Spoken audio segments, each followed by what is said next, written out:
हम पढ़ रहे हैं अतुल कुमार राय द्वारा लिखी गई पुस्तक चांदपुर की चंदा। इसका हमने कल 13वां अध्याय पढ़ लिया था, तो आज इसका 14वां अध्याय पढ़ते हैं। आज अखबारों में समाचार है कि हजारों की आबादी सड़क पर आ चुकी है, लेकिन बाढ़ नियंत्रण के अधिकारी मानते हैं कि बाढ़ नियंत्रण में है और चाहते हैं कि बाढ़ पीड़ित भी मान ले कि बाढ़ नियंत्रण में है। लेकिन भीड़ है कि मानती नहीं। उसकी शिकायतें बाढ़ की तरह हर घंटे बढ़ती जा रही है। फिलहाल एक बाढ़ नियंत्रण अधिकारी किसी इंटरव्यू में व्यस्त है। वही कुछ लोग मुंह लटकाए इंतजार कर रहे हैं कि साहब खाली हों तो अपनी बात कहे। एक नई भर्ती हुआ अर्दली हल्ला कर रहे लोगों को डांट रहा है। क्या आप अपने दांत पीस रहे हैं? खड़े हुए लोगों ने मुंह बंद करके कदम पीछे खींच लिया है। सर, वो कहना था कि वो जो का कहना था, ढेर माथा मत सनकाओ, पीछे हटो। जो कहना है वहां टेंट में जाकर कहो। सर, वो तो सुन नहीं रहे हैं। हम लोगों को बस यही कहना है कि का कहना है बोलो। अचानक गाड़ी में बैठा एक दूसरा अर्दली उतर जाता है। ए, एक कैसी भीड़ खड़ी है जी। चलो फुटो यहां से। भीड़ पीछे हो गई। इधर ठेहुन भर पानी में उतरकर इंटरव्यू दे चुके अधिकारी जी अपनी बेतरतीब हो चुकी दाढ़ी को खुजाकर जूता मोजा पहन रहे हैं। वहीं उनके ठीक बगल में एक समाज सेवी अखबार में छपा अपना फोटो देखकर पत्रकार को दिया हुआ 500 रुपये वसूल हो जाने की तसल्ली करते हुए बता रहे हैं, ए सर, लोगों के पास अब ईमान धर्म नहीं बचा है। कितना भी राशन बांटिए, लोग सुधरने वाले नहीं हैं। न जाने कहां कहां से मुंह उठाकर चले आते हैं। ये शब्द सुनकर चिरोरी कर रहा एक आदमी चुप होकर चलने लगता है और वहां पहुंच जाता है जहां एक बैनर पर लिखा है, बाढ़ राहत शिविर। राहत शिविर में एक दरी बिछी है जिस पर दैनिक जीवन में प्रयोग होने वाले तमाम सामान बांटने को आए हैं। कुछ संस्थाओं ने दान दिया है तो कुछ सरकार ने राहत फंड से रिलीज किया है। लेकिन भीड़ का मानना है कि बाढ़ राहत में आए राशन में घपलेबाजी हो रही है और यह राहत छोड़कर सब कुछ मिल रहा है। इस शिकायत के बाद जूता पहन चुके साहब के पास खेदन, दीना, बबलू, गुड्डू, सत्य प्रकाश और प्रदीप जा रहे हैं।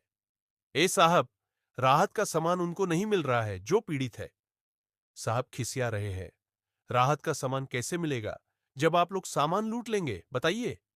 खेदन का गुस्सा सिर के ऊपर जा रहा है। हम लोग लूट रहे हैं? ए साहब, बस चांदपुर ही पानी में डूब रहा है।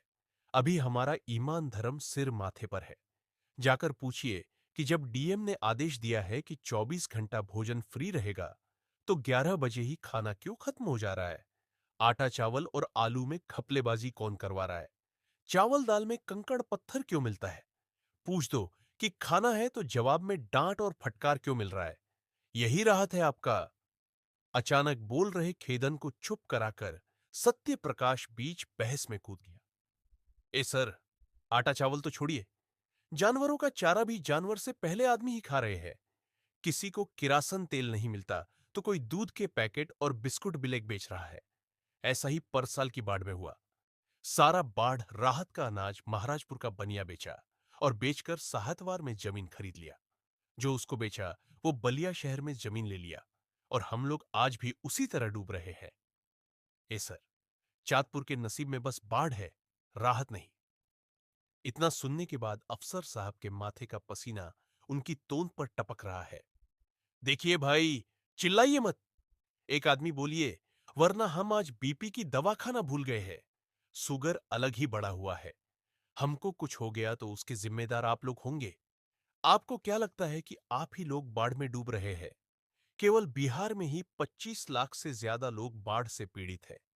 लेकिन चुपचाप वो लोग प्रशासन का सहयोग कर रहे हैं, आपकी तरह हल्ला नहीं कर रहे हैं। इतने में भीड़ से किसी ने खखार कर भोजपुरी में कहा, ठीक बा, तब हमनिए के दोषी बानी जा, कवनो सजा होखे त दे दिए सरकार। चुप रहो। ज्यादा बेचैनी हो गया हो तो बलिया जिले में ही गंगा किनारे जाकर देखो। रामपुर छिट से लेकर बसरिकापुर हल्दी, मझौवा और नरदरा भुसोला और जयप्रकाश नगर के लोग हल्ला कर रहे हैं। अरे सब्र भी कोई चीज होता है भाई। भर देह खिसिया चुके साहब की इस फटकार के बाद सब चुप हो गए, लेकिन इस बार मोर्चा प्रदीप संभाल लिया। ए साहब, हमको एक हफ्ता हो गया नहाए हुए। गुड्डी जी की कसम खाकर कह रहे हैं, जाड़े में भी दोनों टाइम तेल लगाकर नहाते हैं। लेकिन आज सब हैंडपंप डूब गया है। पानी इतना गंदा हो गया है कि छूने में डर लग रहा है। मरे हुए जानवरों के सड़न से जीना मुहाल हो गया है। जिंदगी नरक हो गई है सर। आपसे यही रिक्वेस्ट है कि जो हम लोगों को सरकार दे रही है, उसमें घपला ना हो। अधिकारी जी का जीव उकता गया। वो प्रदीप का कंप्लेन सुनकर अपनी खलवाट खोपड़ी खुजाते हुए आसमान की तरफ देखकर गाड़ी चालू करने का आदेश दे रहे हैं। तो ऐसा है ना नवाब साहब, जाओ मैनेजर साहब के पास जाओ और सामान बंटवाने की ड्यूटी मांग लो। फिर तेल शैंपू लगाकर आराम से साली जी के साथ नहाते रहना। ये सुनने के बाद प्रदीप के साथ खड़े तमाम लड़कों का मुंह लटक गया। रे भाई, सर का सर दर्द हो रहा का रे? अर्दली उनको पानी पिला रहा है। सर एसी चालू कर दे, वरना आपकी तबीयत खराब हो जाएगी। अधिकारी जी ने पानी पीकर आंखें बंद कर ली है। अब जाकर उनको आराम मिल रहा है। बाढ़ पीड़ितों की सारी समस्याएं धीरे धीरे अदृश्य हो रही है। तब तक ड्राइवर ने गाड़ी खोल दी। भीड़ तितर बितर हो गई। सत्यप्रकाश, प्रदीप, गुड्डू ने चाँदपुर चट्टी का रुख कर लिया। आज चट्टी पर बाजार का दिन है। आसपास के गांवों के लोग बाजार करने उमड़ पड़े हैं। अपनी दुकान में खाली बैठा फूंकन देख रहा है कि एक नौजवान अपनी हीरो पुक को घसीटते हुए पैदल ही चला आ रहा है। उसके पीछे एक नवयुवती भी है। दोनों के चेहरे पसीने से लाल हो चुके हैं। नौजवान का चेहरा देखकर ऐसा लगता है कि आज नौजवान ने खुद को नौजवान दिखाने में काफी समय व्यतीत किया है। लेकिन पक्की दाढ़ी की रंग रोगन प्रक्रिया में कुछ बाल दाढ़ी छूट गए हैं। नौजवान खेदन से तरफ देखकर पूछ रहा है, बढ़िया, पंचर बनेगा क्या? भाई साहब, इतने खराब दिन नहीं आए कि हम टीवी का पिक्चर ट्यूब छोड़कर साइकिल का टायर ट्यूब ठीक करें। गाड़ी वाला कटीली हंसी हंस रहा है। भैया, तब कहाँ बनेगा? पहले ये बताइए कि पंचर हुआ कैसे? अरे का बताए, आज साली को बाढ़ दिखाने लाए थे। रास्ते में सारी हवा निकल गई। भाई, साली से इश्क करने से पहले हवा टाइट रखना चाहिए कारे प्रदीपवा। प्रदीपवा हंस रहा है। तबका जी, साली से इश्क करने में बहुत रिस्क है। उधर सामने सड़क पर मनोहर मास्टर दिख रहे हैं। सत्य प्रकाश उनको ये समाचार सुना रहा है। देखिए तो माठ साहब, भैया अपनी साली को बाढ़ दिखाने चांदपुर लाए हैं। जैसे बाढ़ नहीं नियाग्रा फॉल हो। ए यार, हम तो आज तक वियाग्रा सुने थे। ये नियाग्रा कब लॉन्च हुआ रे? ए प्रदीप, गंदा बात नहीं, एकदम नहीं। दुकान पर खड़े सारे लड़के हंसने लगे। पंचर बनवाने आया युवक झेपकर दूसरी तरफ जाने लगा। इधर मनोहर मास्टर उस युवक और उसकी साली को देखकर चांदपुर का भविष्य देखने लगे। देखिए सत्यप्रकाश जी, इसी बाढ़ के बहाने लोग चांदपुर आ तो रहे हैं। यही हाल रहा तो कुछ दिन बाद बाढ़ विभाग को बोर्ड पर लिखना पड़ेगा, चांदपुर बाढ़ पर्यटन केंद्र। अपनी साली सरहज प्रेमिका को बाढ़ दिखाई और जीवन में प्रेम की बाढ़ लाए। मात्र 10 रुपया, 10 रुपया। सत्यप्रकाश भी हंस रहा है। ए माठ साहब, इसका भी टेंडर मैनेजर साहेब ले लेगा। तब वो आपको समय से तनख्वाह नहीं मिलेगा। मनोहर मास्टर भी हंस रहे हैं और गुड्डू, प्रदीप, फोकन भी। लेकिन 6 महीने से वेतन के नाम पर 1 रुपया न पाने वाला आदमी जब हंसता है तो कितना मासूम लगता है, ये मनोहर मास्टर के चेहरे को देखकर साफ साफ समझा जा सकता है। इधर चांदपुर के नक्शे पर अचानक उग आए सीजनल घरों के चूल्हे जलने लगे हैं। कहीं सब्जी कट रही है तो कहीं सिलवट पर मसाला पीसा जा रहा है। कोई घर के बाहर गाय को खूंटे पर बांध रहा है तो कोई भैंस को कुकरमाछी से बचाने के लिए धुएं का प्रबंध कर रहा है। बच्चे लालटेन जलाकर जबरदस्ती किताबें खोल रहे हैं। लेकिन पिंकी क्या खोले? उसकी किताबों का झोला तो वहीं खूंटी पर टंगा रहा गया है। शायद किस्मत भी खूंटी पर ही टंगी है। लेकिन अरमान है कि पत्थर की तरह आंखों में जमते जाते हैं। न जाने क्यों, जब से रिजल्ट आया है और जब से झोला छूट गया है, तब से पिंकी को पढ़ने लिखने का खूब मन करता है। लेकिन पिंकी मन महसूस कर रह जाती है। वो जानती है कि चांदपुर को बाढ़ ने तबाह किया है और उसकी चंदा को सूखे ने। उसे याद नहीं कि इसके पहले जीवन इतना सूखा और इतना गीला कब लगा था। कल अचानक सोनुआ की तबीयत खराब हो गई। जैसे तैसे ये घर छोड़कर चाचा को सोनुआ के नानी के गांव जाना पड़ा। पिंकी रोने लगी। पूनम एक रोटी न खा सकी। हाथ आसमान की तरफ उठ गए। हे चैनराम बाबा, एक ही तो भाई है हमारा। ठीक हो जाएगा तो हम इसी पूर्णमासी को पेड़ा चढ़ाएंगे। आज दोपहर को बबुआ के ठीक होने की खबर आई है। पिंकी के बेचैन मन को तनिक आराम मिला है, लेकिन पिंकी को कभी आजी की चिंता हो रही है तो कभी मां की। ये दोनों से दिमाग हटता है, तब पूनम का चेहरा आंखों के सामने काली बदरी की तरह छा जाता है। माना कि पूनम घर संभाल रही है, लेकिन पूनम को कौन संभालेगा? जब से गांव में खबर उड़ी है कि पूनम के दूल्हे ने दूसरी शादी कर ली है, तब से पूनम न ठीक से खाती है, न पीती है। बस अकेले में बैठकर रोती है। अभी वो खाना बना रही है। पिंकी झोपड़ी में आजी को तेल लगा आई है। सड़क पर कोई टॉर्च जला रहा है। कहीं दूर से गाने की आवाज आ रही है, मिलने की तुम कोशिश करना, वादा कभी ना करना। पिंकी घड़ी देख रही है। घड़ी बंद है। वक्त भी कितना कारसाज है। जब समय खराब चल रहा हो तो घड़ी क्या कुछ भी बंद हो सकती है। लेकिन कहीं दूर रेडियो की आवाज सुनकर लग रहा है कि 8:45 बजने वाले हैं। अब समाचार आएगा। शुक्र है कि चाचा आज नहीं है, वरना अब तक खाना तैयार करना पड़ता। पिंकी की नजर सामने खटिया पर रखे उस पन्ने पर अटक गई है जिसे कल वो पूरा पढ़ नहीं पाई थी। उसके हाथ उस पन्ने को फिर उठा लेते हैं। टेढ़े मेढ़े अक्षर चमकने लगते हैं। मेरी प्यारी पिंकी, एक करेजा, अब तक तो हम सरयू के उस पार थे, तुम सरयू के इस पार। लेकिन आज तो हमारे प्रेम की नाव एक साथ मझधार में फंस गई है। अगर हम जानते कि तुम गुड़िया की शादी में हमसे बात करके बदनाम हो जाओगी, तो तुमसे किसी जन्म में बात ना करते। लेकिन ए पिंकी, तुमको मेरी कसम है, तुम इस झूठी बदनामी से उदास न होना। वरना इस चांदपुर की बाढ़ को तो हम देख लेंगे, लेकिन अपनी चांदपुर की चंदा के सूखे चेहरे को देखने की हिम्मत मुझ में नहीं है। किसे बताइए कि 29 अप्रैल की रात को याद करके रोते हुए आज 29 दिन से ज्यादा हो चुके हैं। ए करेजा, कल रात को बस एक बार चली आओ कि इस टूटते दिल को सहारा मिल जाए। बस एक बार। हम नाव लेकर रात को 12 बजे बांध के आगे वाले आम के पेड़ के नीचे इंतजार करेंगे। सिर्फ तुम्हारा मंटू। बाप रे! रात को 12 बजे? पिंकी का दिमाग फिर से चक्कर घिन्नी की तरह नाच रहा है। एक तरफ घड़ी खराब है, दूसरी तरफ 12 बजे का इंतजार। एक तरफ प्रेम की बहती धार है, दूसरी तरफ नैतिकता, मर्यादा की करुण पुकार। पिंकी किसको सुने, ये उसकी समझ के बाहर है। प्रेम का ऐसा द्वंद्व सबसे कष्टदायक द्वंद्व है और शायद सबसे खूबसूरत भी। लेकिन जीवन में ऐसा द्वंद्व ईश्वर किसी को दे तो उसको थोड़ी ताकत भी दे। पिंकी के दिल से यही दुआ निकल रही है। इसी बीच पूनम ने आवाज दी, रे पिंकी, कहाँ दिमाग है तेरा? मई को दवाई दे। पिंकी की तंद्रा टूट गई। रेडियो की आवाज अब तक आ रही है। 9 बज गए। अभी तो 12 बजे हैं।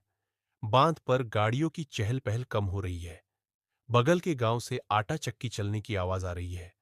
हल्की फुहारों की बूंदें बर्तनों पर गिरकर एक अलग ही संगीत का संसार रच रही है। पिंकी देख रही है कि कहीं दूर एक नाव पर दिए की लौ हिल रही है। पानी का शोर बढ़ता ही जा रहा है। जहां तक नजर जाती है, गाढ़ा मटमैला पानी वीरानगी के साथ भय को बढ़ा देता है। बगल वाली झोपड़ी से धुआं उठ रहा है। कोई इतनी रात को उठकर भला हुक्का सुलगाता है क्या? शायद दीना की माई होंगी। पिंकी बाहर से नजरें हटा लेती है। देखती है कि आजी और मां ने खाना खा लिया। पूनम ने सबको दवाई दे दी। दूर बज रहा रेडियो भी बंद हो गया। अब टाइम का पता कैसे चले? चाचा के रेडियो का सेल भी तो खत्म हो गया है। ये तो धर्म संकट की घड़ी है। हे ईश्वर! उधर आसमान में चांदपुर का चांद बादलों में डूब रहा है, इधर चांदपुर की चंदा इन्हीं ख्यालों में। क्या रात को 12 बजे इस बांध के एक कोने में नाव पर बैठकर किसी लड़के से मिलना चाहिए, वो भी तब जब गांव में हल्ला हो चुका है। ना ना, ये सब पिंकी से ना होगा। पिंकी ने कांपते हुए करवट बदल दिया। उधर बांध के सामने फैली विशाल जलराशि में हलचल होने लगी। पिंकी झट से उठकर बैठ गई। पूनम ने पूछा, का हुआ रे? कुछ ना दीदिया, तू सो जा। पिंकी की सांसें तेज और नजर चौकन्नी हो गई। झट से प्लास्टिक के बने पर्दे को खोला और झांक कर देखने लगी। एक छोटी सी नाव आ रही है, लेकिन नाव पर बैठा लड़का मंटू तो नहीं है। हे भगवान! क्या सच में वो खत मंटू ने ही लिखा था, या किसी ने हमको? ये सब सोचकर पिंकी के हाथ पैर सुन्न पड़ रहे हैं। भीतर एक समुद्री तूफान चल रहा है। वो देख रही है कि आसपास के सारे लोग सो तो रहे हैं, लेकिन सोए ही रहेंगे इसकी क्या गारंटी है। ऊपर से पूनम अभी तक जाग रही है। तब तक सामने आ रही नाव से इशारा होने लगा। पिंकी का जीव आफत में पड़ गया। अगर मंटू ही है तो पिंकी कदम कैसे बाहर कर दे?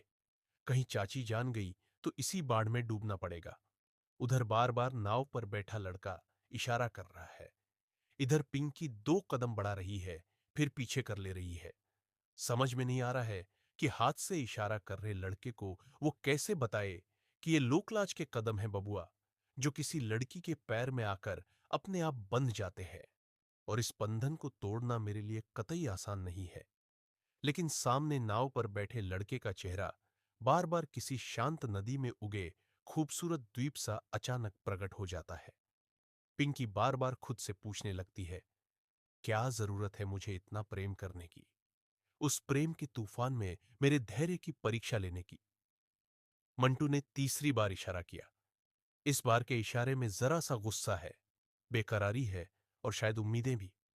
पिंकी देखती है, चाँद जैसे ही बदरी से निकलता है, मंटू का चेहरा झलकने लगता है। आज भी उसने वही हाफ टी शर्ट, वही पैंट पहना है जो गुड़िया की शादी में पहना था, लेकिन आज कंधे पर छाता है और मुंह गमछे से ढका है। पिंकी ने लालटेन को एकदम मध्यम कर दिया। चुपके से मां और आजी को देख रही है। मां को पकड़कर पूनम लेटी है। उसे नींद कहां आती है, लेकिन बस एक अच्छी बात यही है कि पूनम को जान भी गई तो उसे समझाना पिंकी के लिए आसान होगा। इतना तो भरोसा है। पिंकी ने इसी भरोसे से दरवाजा बंद कर दिया। थोड़ी देर दाएं बाएं देखा और झट से निकलकर नाव में आ गई। पिंकी को देखते ही मंटू ने चैन की सांस ली, लेकिन मुंह न खोल सका। वो देख रहा है, पिंकी के पैर बुरी तरह से कांप रहे हैं। नाव तेज गति से डगमग चलने लगी। चाँद आसमान में निकलने लगा। थोड़ी देर बाद मंटू बोला, इलो, छाता और गमछा सर के ऊपर से ओढ़ लो। कोई नहीं जानेगा कि नाव पर लड़का है कि लड़की। मरता क्या ना करता। पिंकी ने बिना देर किए छाता और गमछा ओढ़ लिया, लेकिन मुंह से एक शब्द न निकाल सकी। मंटू ने नाव की लय फिर बढ़ा दी।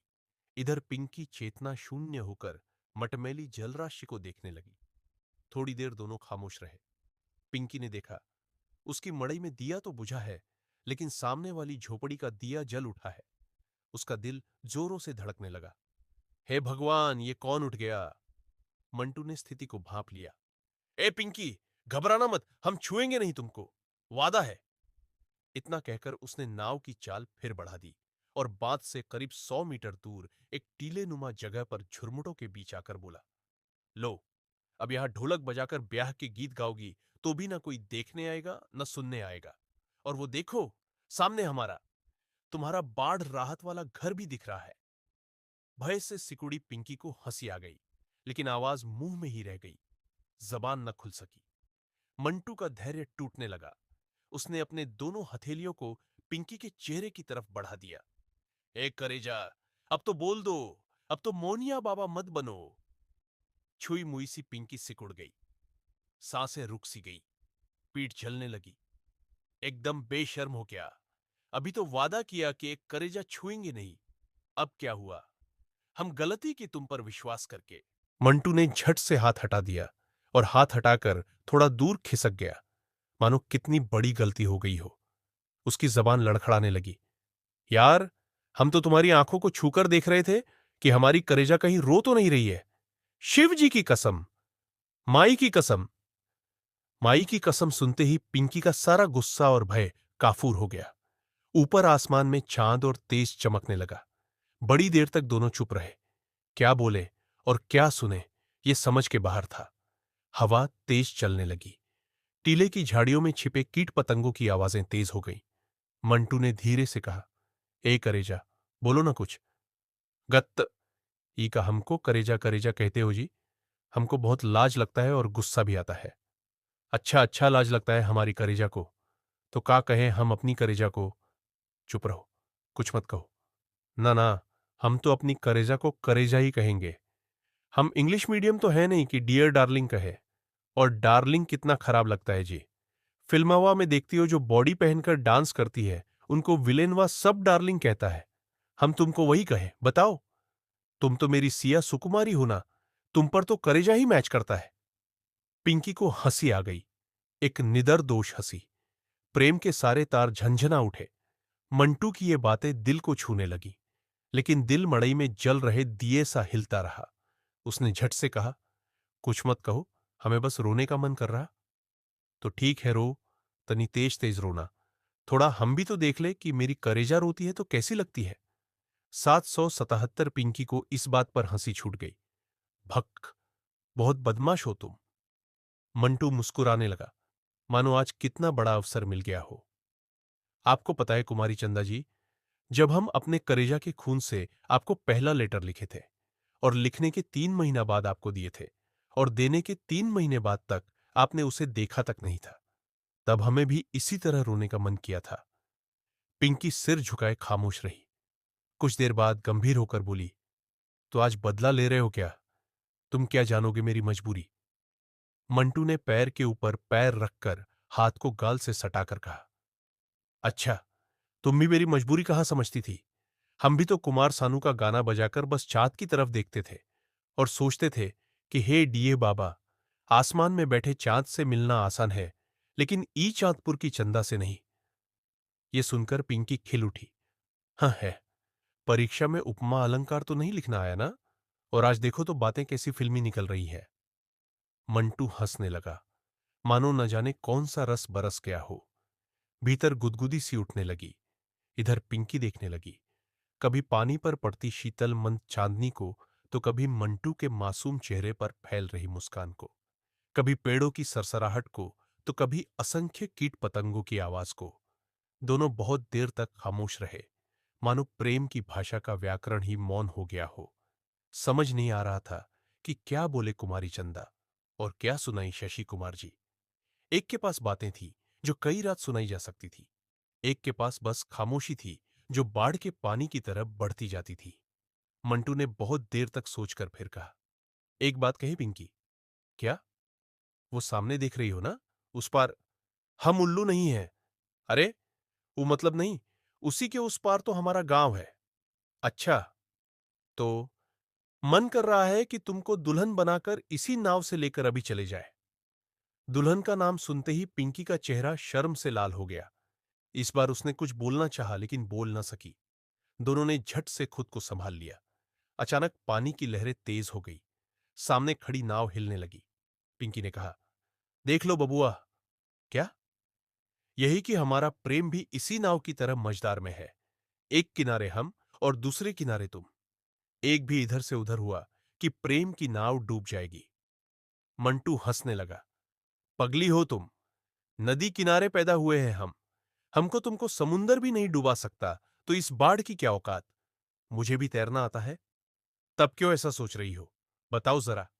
अगर सिर्फ तुम की आरती ने इतना आगे पीछे सोचा होता, तो उसका दीपक से ब्याह हुआ होता। इस सवाल पर पिंकी चुप रह गई। मंटू ने फिर कहा, अच्छा छोड़ो, पहले तुम बताओ कि तुम हमसे कब ब्याह करोगी? पिंकी के दांत मुस्कान की मार से निकल आए। अच्छा बबुआ, हमसे ब्याह करोगे? एक टी शर्ट तो 6 दिन पहनते हो और पैंट 10 दिन। क्या खिलाओगे अपनी मेहरारू को? खिलाएंगे क्या? जो भी रहेगा नमक सतुआ अपने हाथ से बनाएंगे और हाथ से खिलाएंगे अपनी करेजा को। पिंकी के चेहरे की लालिमा गाढ़ी हो गई। इतना मानोगे हमें? इससे भी ज्यादा। कितना? जितना ये बाढ़ का पानी है। बाढ़ का पानी तो एक दिन सूख जाएगा, मतलब तुम्हारा प्रेम बस 2 महीने रहेगा। नहीं नहीं, जितना प्रशांत महासागर में पानी है उतना। वो तो नहीं सूखेगा ना? पिंकी हंसने लगी, एकदम निरहुआ बनोगे क्या? मंटू सिर झुकाकर नाखून काटने लगा, मानो कुछ गलत तो नहीं कह दिया। लेकिन फिर बात बदलते हुए कहा, तुम्हारे प्यार में हम निरहुआ क्या, गुड्डू रंगीला भी बन सकते हैं। पिंकी की हंसी छूट गई। छी, इतनी खराब उपमा। मतलब थोड़ा सा भी पढ़ाई पर ध्यान दिए होते तो अब तक मिलिट्री में भर्ती हो गए होते। तब कहते कि हमसे ब्याह करोगी तो कितना अच्छा लगता ना हमें। बस पहुंच जाओ मनोहर मास्टर की क्लास में, डांट लो तुम भी। मंटू झुंझला उठा, मानो उसे पढ़ाई लिखाई की बातों से सख्त नफरत हो। शायद प्रेम की पुलक से भर देने वाले इन खूबसूरत लम्हों को वो इस तरह खोना नहीं चाहता हो। लेकिन उसने खुद को संभालते हुए कहा, हे पिंकी, छोड़ो ना यार, अब मेरी मौसी मत बनो। दिन भर वहां तो सुनते ही है, अब तुम भी यही करोगे। फर्स्ट डिवीजन पास हो गए ना इंटर, अब देखना आगे भी हम एक दिन बहुत अच्छा करेंगे। बस तुम ऐसे ही मेरे साथ रहो, करेजा बनकर। मेरी कसम, नहीं नहीं, अपनी कसम। मेरी क्यों नहीं, ऐसे ही तुम्हारी कसम नहीं खा सकता। मंटू का मुंह लटक गया। पिंकी के चेहरा मंद मुस्कान से भर गया। अच्छा, नहीं करेंगे पढ़ाई लिखाई की बात, अब टूटे हुए कैसेट जैसा मुंह ना बनाओ। कैसेट के नाम पर मंटू खिल उठा। उसकी आवाज की गति बढ़ गई। एक करेजा, सरस्वती का पूजा की रात याद है ना? पता है, उसके बाद हम आज तक एक को फिल्म नहीं देखे हैं। झूठे हो एकदम। आंखी क्रिया। अब किसे बताई कि बारिश में भीगती उस आरती का चेहरा अब तक दिलवा में समाया है। लेकिन एक करेजा, जानती हो, हम फिल्म कम 3 घंटा बस टुकुर टुकुर तुमको ही देखे थे। एक नंबर के पागल हो। दोनों की हंसी छूट गई। दोनों एक दूसरे को देखने लगे। प्रेम की ये निश्चल हंसी दोनों की आंखों में प्रेम की उमड़ती बारिश लेकर आ गई। एक अनजानी लहर सी भीतर बहने लगी। कितना निश्चल, कितना मासूम, कितना जीवंत, कितना आह्लादकारी। मानो कुछ देर में लाज के सारे तटबंध टूट जाएंगे। दोनों का सारा दुख, संताप प्रेम की इस उफनती नदी में बह जाएगा। मंटू ने खामोशी ओढ़ ली। इस बार पिंकी ने कहा, जानते हो मंटू। क्या? आज पहली बार पता चला कि जीवन में प्रेम हो तो बाढ़ आंधी तूफान में भी खुश रहा जा सकता है, और प्रेम न हो तो सावन की सुहानी बौछार भी जेठ की धूप के समान है। मंटू इस बात पर उछल गया। वही शरारती हंसी। वाह रे मेरी महादेवी वर्मा, इसी बात पर मन तो कर रहा गलिया पर एक ठे चुम्मा ले ले। अच्छा बबुआ, ज्यादा हिम्मत नहीं बढ़ रही आपकी। अभी भीतर से सुभद्रा कुमारी चौहान निकल आई तो बच नहीं पाओगे। मंटू इस धमकी से हंसने लगा। ए पिंकी, क्या? एक कविता सुनाओ ना। किसकी? महादेवी वर्मा की। कौन सी? जो तुमने एक बार मनोहर मास्टर के क्लास में सुनाया था। कौन सी? महादेवी जी की तो कई कविताएं मुझे याद है। कोई तो सुना दो जो मेरे ऊपर मैच करे। महादेवी जी ने तुम्हारे जैसे बकलुल के लिए कोई कविता नहीं लिखी। इतना फालतू समय नहीं था उनके पास। इतना कहकर पिंकी हंसने लगी। मंटू का मुंह लटक गया। अच्छा, तब कोई गाना सुना दो ब्याह वाला। मान लो कि हम दूल्हा बने हैं और तुम दुल्हन, सामने पंडित जी बैठे हैं। बक, इतनी रात को मरवाओगे क्या? नहीं नहीं, एक ही तो जिद कर रहे हम। चाहते तो किसी और चीज का भी जिद कर सकते थे। सोच लो। पिंकी इस मासूम याचना से खिल उठी। उफ, ये लड़का जिद्दी कहीं का। अच्छा, हमारा टाइम भी आएगा, तब हम तुमको बताएंगे बबुआ। लेकिन जैसे ही पिंकी ने कविता सोचा, उसका चेहरा न जाने क्यों रुआसा हो गया। जानते हो क्या? यही कि मेरा स्कूल बैग घर में ही छूट गया है। अब तो बाढ़ में बह भी गया होगा। वैसे भी इंटर तक पढ़ लिए, पास भी हो गए। लगता है यही बहुत है। नहीं तो चाची का वश चला होता तो हाई स्कूल के बाद ही किसी लूल लंगड़ से शादी हो गई होती। मंटू इस बात पर क्या बोले उसकी समझ में ना आया। उसने आगे बढ़कर पिंकी को गले लगाना चाहा, लेकिन कुछ सोचकर रुक गया। बड़ी देर के बाद पिंकी ही बोली, हमने अपनी किस्मत समझकर आज तक किसी से ये सब शिकायत नहीं की है। तुमसे भी तो चिट्ठी में आज तक कुछ नहीं कहा है। लेकिन जानते हो, ये सब कविताएं अब कहानियां हो गई हैं बाबू। हर पल डर लगता है। दम घुटता है कि न जाने कल क्या होगा। पूनम दीदी का क्या होगा? आजी कैसे रहेगी?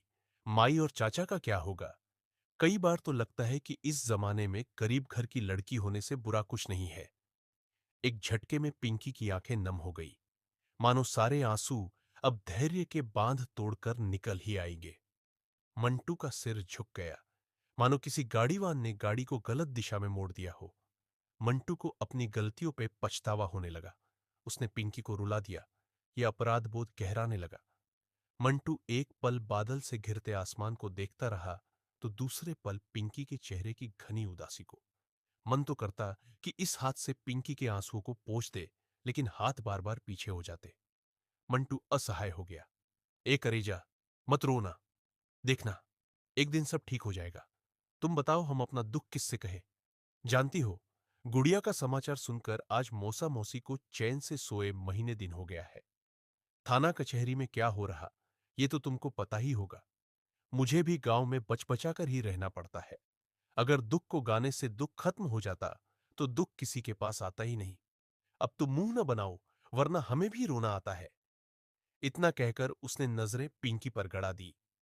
पिंकी सिर झुकाए पड़ी रही, लेकिन मुंह से आवाज नहीं निकल सकी। मंटू अधीर हो उठा। ए पिंकी, अब हमारी कसम, ऐसा मुंह न बनाओ। यार, हम हैं ना तुम्हारे साथ। उस दिन देखी थी सिर्फ तुम में आरती कितना रोती है, कितना परेशान होती है। दीपक के साथ ही होकर उसे पहचान नहीं पाती, फिर भी भगवान उनको मिला देते हैं। मिलाते हैं कि नहीं? मौसी कहती है, भगवान के घर में देर है, अंधेर नहीं। ये सुनकर पिंकी के आंसू सूख गए, चेहरे पर मुस्कान तैर गई। अच्छा मेरे नाना जी, और ये नहीं देखे कि दीपक पढ़ लिख कर नौकरी करता है, तुम्हारी तरह दिन भर छत पर आशिकी के गाने नहीं बजाता है। मंटू मुस्कुरा उठा। भीतर की सुप्त भावनाएं जगने लगी। वो पिंकी के करीब आ गया। इधर रात काफी हो गई थी। मंटू को देखकर पिंकी उठकर नाव पर ही खिसक गई। नाव हिलने लगी। मंटू ने हाथ पकड़ लिया। थोड़ी देर तक दोनों के हाथ बंधे रह गए। दोनों ने अनजानी सी चुप्पी ओढ़ ली।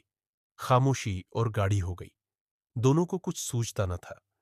आसमान के चाँद को बादलों ने ढक लिया। कहीं दूर बिजली चमकने लगी। दोनों एक दूसरे के करीब बैठ गए। देखते ही देखते पिंकी ने मंटू के कंधे पर सर टिका दिया। प्रेम की ऊष्मा से दोनों का रोम रोम खिल उठा। मंटू ने धीरे से कहा, एक बात कहें? नहीं, अब चलो, बहुत डर लग रहा है। मंटू की सांसें थम गई। पिंकी का इतना गंभीर होते जाना उसे रास नहीं आ रहा था। कितने तो खुश थे दोनों। अचानक से फिर क्या हो गया? मंटू ने हाथ कस के पकड़ लिया, मानो आश्वस्ति भरा ये स्पर्श कह रहा हो कि तुमको हम बीच मझधार में कभी नहीं छोड़ सकते हैं। हमारी प्रेम की नाव किनारे लगेगी पगली। वादा है कि एक दिन इसी नाव से लेकर तुमको उस पार जाएंगे। पिंकी सिमट गई उस प्रेम की अनजानी भाषा में, जो दोनों के लिए एकदम नई थी, जहां मौन ही बोल रहा था और मौन ही सुन रहा था। दोनों देर तक खोए रहे। प्रेम की इस पहली बारिश में आसमान की बूंदाबांदी शुरू हो गई। अब चलो ना, बहुत देर हो गई। एक करेजा। क्या? बहुत प्यार करते हैं हम। कितना? एकदम सरजू जी और गंगा जी के पानी जितना। तब तक अचानक आसपास कहीं से आवाजें आने लगी। कोई शायद जग गया था। मंटू चौंक सा गया। उसने झट से लाठी से नाव खेना शुरू कर दिया। पिंकी छाता ओढ़कर बैठ गई। अच्छा, अब तो सुना दो कविता। नहीं, तुम चलो अब। मुझे छोड़ दो। जब तक नहीं सुनाओगी तब तक नहीं छोड़ेंगे। नहीं मानोगे? नहीं, बस एक बार सुना दो। कहा ना कि चाहता तो किसी और चीज की भी जिद कर सकता था। पिंकी इस मनुहार के आगे हार सी गई। आसमान में देखा, रेशम के सपनीले तार पानी पर झरझर गिर रहे हैं। ये कैसी हवा है जो आती है तो पानी की धार लहरों से खेलकर मचल उठती है। उसके भीतर भी एक लहर समा गई। मुंह से निकला, गूंजता उर में न जाने दूर के संगीत सा क्या। आज खो निज को मुझे खोया मिला, विपरीत सा क्या। क्या नहा आई विरनिशी मिलन मधुदिन के उदय में। कौन तुम मेरे हृदय में। तिमिर पारावार में आलोक प्रतिमा है, अकंपित आज ज्वाला से बरसता क्यों मधुर घनसार सुरभित। सुन रही हूं एक ही झंकार जीवन में, प्रलय में कौन तुम मेरे हृदय में। वाह! मंटू मचल उठा। ये कविता सुनकर मंटू के हृदय के तार कंपित होने लगे। प्रेम की ये लयात्मकता अंतस में डूबने लगी। पहली बार उसे महसूस हुआ कि प्रेम अपने आप में एक महाकाव्य है, एक लंबी कहानी है और एक अधूरा उपन्यास है। पिंकी ने आसमान की तरफ देखा। शायद 2 बज रहे होंगे। नाव उसकी झोपड़ी के बाहर आकर खड़ी हो गई। विदा का समय आ गया। मंटू ने पूछा, जा रही हो ना? पिंकी जब तक कुछ जबान से बोलती, उसकी आंखों से आंसू निकलकर बोलने लगे। कैसे कहे कि वक्त कितना सुंदर और कितना निष्ठुर हो सकता है। क्या बताए कि आज उसने क्या क्या महसूस किया। आज पहली बार महसूस किया कि प्रेम वो रसायन है जो आदमी से मिलकर आदमी को आदमी बनाता है, एक संवेदनशील आदमी। इधर मंटू पिंकी को देखता रहा, भीगता रहा। शायद बारिश इतनी ही देर के लिए रुकी थी। उसके हाथों ने अलविदा कहा, लेकिन होंठ हिल न सके। तब तक किसी ने टॉर्च जला दिया। मंटू की हृदय गति रुकने लगी। उसने ने नाव खोल दिया। पिंकी झट से अंदर चली गई। चप्पुओं की आवाज गूंजने लगी। टॉर्च अब तक मंटू के चेहरे पर जलता रहा। मुंह बांधे मंटू भागता रहा। टॉर्च की हल्की पीली रोशनी उसका पीछा करती रही। तब तक घड़ी 3:30 बजाने को आई। शिव मंदिर पर पुजारी बाबा ने निर्गुण गाना शुरू कर दिया। बैठल रोवेली गुजरिया हो चुनरिया में दाग लग गईल, कैसे जैन पिया के नगरी हो चुनरिया में दाग लग गईल। तो ये था इस पुस्तक का 14वां अध्याय। कल इसका 15वां अध्याय पढ़ेंगे।